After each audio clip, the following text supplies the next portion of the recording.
I didn't go to film school. When I was applying to colleges, I didn't even think of it as a possibility of something I might want to do. But when I realized that I did want to work in the entertainment industry, I started to get nervous and wonder if I would need a film degree in order to be successful in the industry. And the quick, easy answer to that is no. Now don't click off because I want to talk about this some more. You absolutely do not need to have a film degree to work in the film industry. Can it be beneficial? Absolutely. But it doesn't make the most sense for everybody. Not everybody is going to know by the time they're applying to colleges that they want to work in this industry.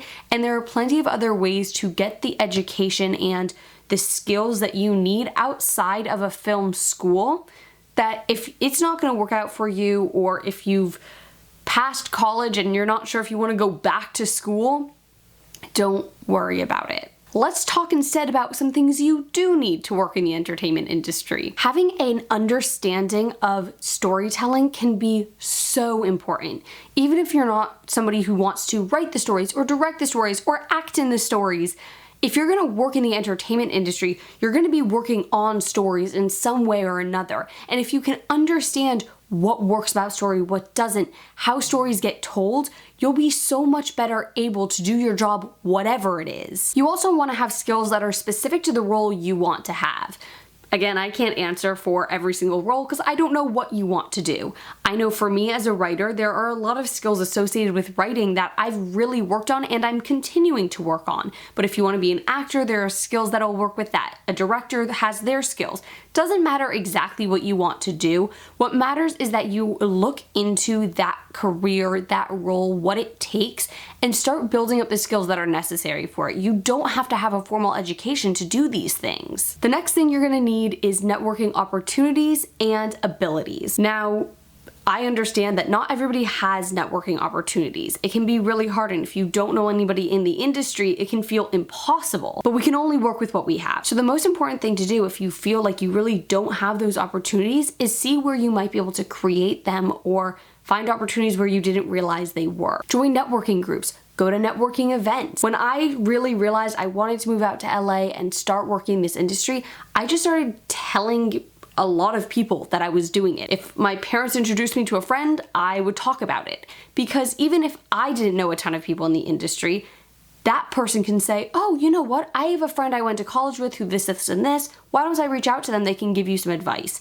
You don't want to take advantage of those networking opportunities or those opportunities to talk and meet with people because they're giving up their time and that is enough to ask for. This industry is built on relationships and connections. People want to work with people that they know aren't going to be a nightmare to work with. You spend a lot of long hours with people in this industry, and if you can help it, you want to work with people that are not going to make that so much harder. And you also need to be ready for a lot of rejection. There are so many people who want to be in this industry, whose dream it is, who have the skills and the talent to be in this industry, which means that a lot of people have to get rejected. You're going to get rejected a lot, but that's not reason enough to not keep growing and pushing and getting better and finding your opportunities. There's a lot more that you need, don't get me wrong, but that's what I want to cover today. If you have more questions about this, let me know in the comment section and we can continue to chat.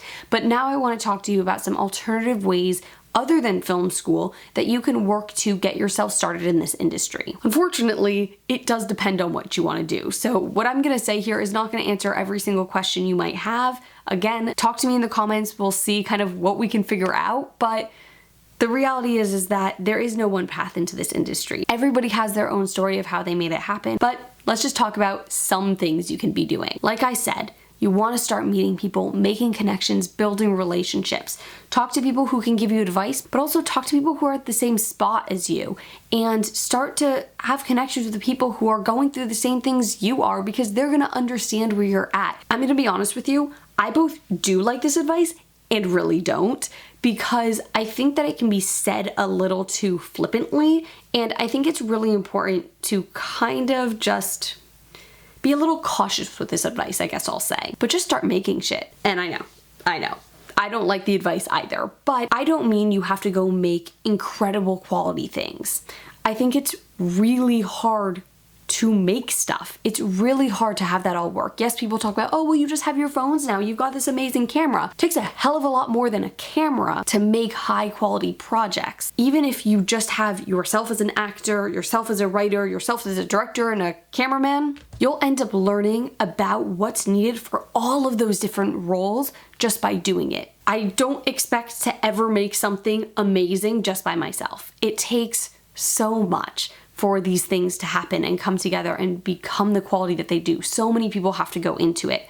But by making these YouTube videos, I am such a better editor than I was even a year ago. The more you understand about this industry, one, you'll be able to work in different roles as you find your place where you want to land, but it also just makes you more informed about the process, more informed about all of the different players that come together, and being able to be educated and know things about what it takes for the rest of the project to come together only makes you better at what you do. I can't control that I'm not working fully in the entertainment industry yet, but I can go ahead and read books on the process and watch content from people who are in the industry and start to understand more and more and feel more and more prepared for when I finally do get that opportunity. And you can start working jobs that just get you in the industry, even if it's not what you want to do. Start as an assistant. So many people start off that way.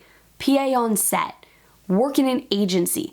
Whatever you have to do, you don't have to start where you plan to finish. Like I said, I had no idea that I was going to work in the entertainment industry when I started college. For as long as I can remember, I've wanted to write books.